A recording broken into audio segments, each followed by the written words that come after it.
I was once just an ordinary kid, growing up in a seemingly typical family. But as I got older, I began to realize that I was different. I had these dark desires and urges that I couldn't control. It started with small animals, but it escalated, and I couldn't resist the urge to do something more. I began luring young men into my apartment, promising them a good time. But in reality, I had much darker intentions.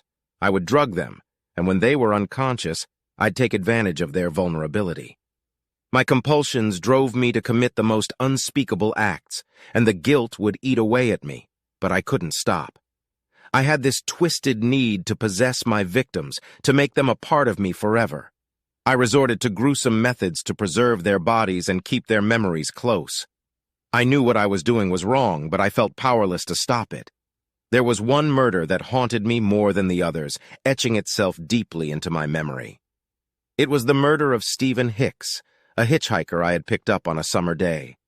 As I lured him into my car with false promises, a sinister excitement coursed through me, knowing what I was about to do.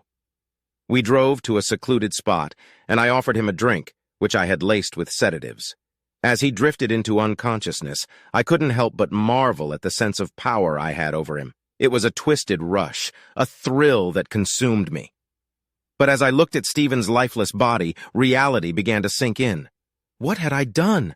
A rush of guilt and remorse washed over me, but it was too late to turn back. I had crossed a line I could never return from. I knew I had to dispose of the evidence, so I dismembered Stephen's body and scattered his remains in the nearby woods.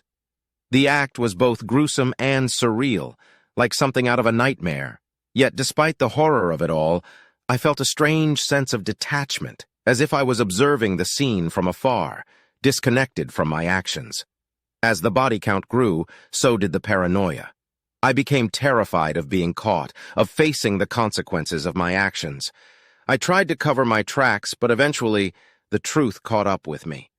Now, looking back, I can't fully comprehend the horror of what I did. I'm haunted by the faces of those I hurt and the lives I shattered. The pain and suffering I caused are unforgivable. My story is one of darkness, of evil deeds that can never be undone. I can only hope that my confession brings some closure to the families of my victims.